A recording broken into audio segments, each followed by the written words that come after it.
Meus queridos e amados irmãos, é com muita alegria que eu desejo saudá-los com a paz do Senhor Jesus. Louvamos a Deus por mais uma oportunidade que Ele nos concede de estarmos com vocês para vos trazer uma porção da palavra de Deus.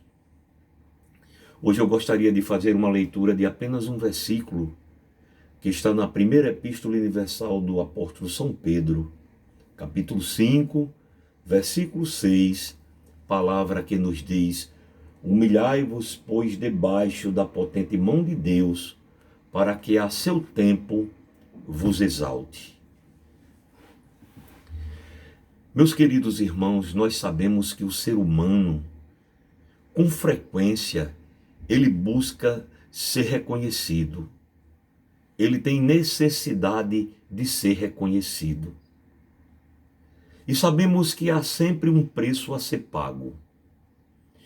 E muitas vezes esse preço é alto demais. Entretanto, quando Deus interfere em favor daquele que nele espera, a vitória é garantida, mesmo que nas piores crises.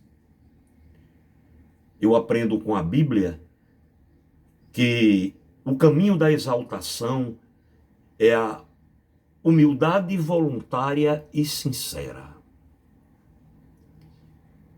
Entendo que primeiramente devemos ser humildes aos olhos do Senhor. A humildade, ela é uma virtude que é empregada no trato, tanto com os nossos semelhantes, quanto também com Deus. E a ordem apostólica nos diz: humilhai-vos sob a poderosa mão de Deus, debaixo da potente mão de Deus. Aliás, ninguém deveria se dirigir ao Senhor de forma soberba ou presunçosa. Por outro lado, queridos, aquele que se relaciona com Deus numa relação sincera e humilde, também será dessa forma com o seu próximo. Eu entendo que humilhai-vos é o segredo que garante o agir de Deus em nosso favor. A expressão grega, a expressão no original, significa rebaixar, tornar baixo, aplanar. Traz a ideia de alguém que se volta para Deus totalmente desarmado, que se rende ao Senhor voluntariamente, sem evocar para si direitos ou privilégios de qualquer natureza. São humildes aquelas pessoas que são conscientes das suas debilidades e que, por conta disso, se apresentam diante de Deus quebrantadas, depositando nas mãos do Senhor as suas tristezas, as suas indignações, as injustiças que têm sofrido, esperando dessa maneira o justo juízo e o conforto que vem do Senhor. A expressão tipicamente hebraica usada pelo apóstolo Pedro, quando ele diz a poderosa mão de Deus, se refere à onipotência de Deus, simboliza a sua autoridade e o seu poder. Quando o apóstolo emprega essa expressão, ele está, na verdade, lembrando os grandes feitos do Senhor em favor do povo de Israel. Então eu entendo que estar debaixo da mão de Deus é o mesmo que ser submisso a Ele, ser obediente a Ele, dependente do seu auxílio, da sua proteção e da sua justiça. A Bíblia Sagrada nos fala sobre um homem por nome Jabez. A Bíblia diz que esse homem faz uma oração e pede que a mão do Senhor fosse com ele. Sabemos, queridos, que o Espírito Santo é a mão de Deus em operação na terra. Então, viver debaixo da potente mão de Deus é garantia de vida abençoada e totalmente suprida por Ele. O apóstolo usa a expressão dizendo assim: na ocasião própria, Deus há de exaltar quem se humilha e quem nele confia. A palavra de Deus diz que uns confiam em carros, outros em cavalos, mas nós faremos menção do nome do Senhor, o nosso Deus. Uns curvam-se e caem, mas nós nos levantamos e estamos de pé, sustentados pelas mãos poderosas do Eterno, do Poderoso, do grande Deus a quem servimos. Quem se humilha em obediência à palavra de Deus tem a garantia de ser alvo da bênção do Senhor. O apóstolo Pedro declara: para que ele, ou seja, para que Deus, em tempo oportuno, vos exalte. E essa expressão tempo oportuno é kairos, significa um ponto no tempo, o tempo certo, o tempo próprio, favorável. É a oportunidade de Deus para operar nas nossas vidas. E o uso do termo aqui indica que precisamos ter paciência, precisamos ter calma pela resposta de Deus. O salmista diz: esperei com paciência no Senhor e ele se inclinou para mim e ouviu o meu clamor. Deus ouve e Deus age. Não fique impaciente, isso não vai lhe levar a nada. Mas aguarde no Senhor, porque Ele é fiel para cumprir com as suas promessas. E aí eu entendo que precisamos ter a consciência de que Deus está no controle do tempo.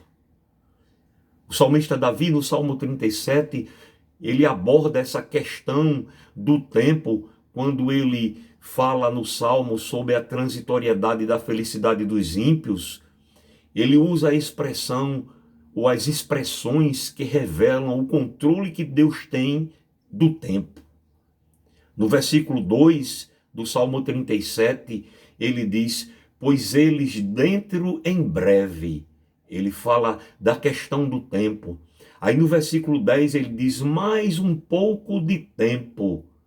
E quando chega no versículo 13, ele diz: pois vê, está se aproximando o dia. Está bem pertinho de Deus chegar e agir em teu favor. Aguarde nele. Então a promessa de ser exaltado por Deus alcança apenas quem obedece à exortação de buscá-lo com total dependência. Precisamos entender que precisamos ser dependentes do Senhor. Aleluia! E esperar, confiar, descansar no Senhor, queridos, é o segredo descrito no Salmo 37, no versículo 34. Porque só assim, quando desfrutamos, quando esperamos, melhor dizendo, pelo Senhor, nós desfrutamos a sua ação que nos exalta. A bem da verdade, Deus nunca tarda nem falha. Ele sempre age na hora certa. Aí o apóstolo Pedro, ele usa a expressão vos exalte. E essa expressão empregada pelo apóstolo, ela deriva de uma palavra grega que significa levantar, alçar, tornar grande, tornar alto, engrandecer. Lá em Tiago, capítulo 4 e versículo 10, esse verbo ele é conjugado no futuro. Ele aponta para uma ação concreta de Deus em ocasião que se apresentará favorável. Deus tem o seu tempo de agir. E o desafio do crente consiste apenas em não antecipar essa questão, de ter paciência, de esperar, de aguardar, sabendo que Deus, ele é fiel para cumprir com suas promessas. Até porque qualquer coisa que nós fizermos fora do tempo, geralmente fazemos na carne, de acordo com o velho homem. E não tem a mínima chance de lograr bom êxito.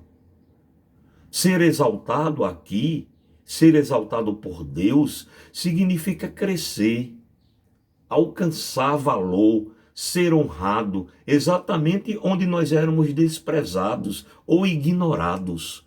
Porque muitas vezes alguém não acredita na promessa de Deus nas nossas vidas.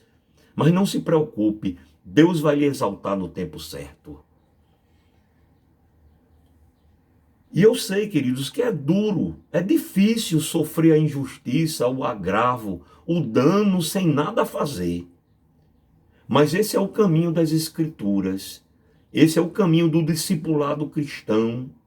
Nós precisamos sofrer muitas vezes a injustiça, o agravo, sabendo que a Bíblia nos diz que é melhor o final das coisas do que o princípio delas.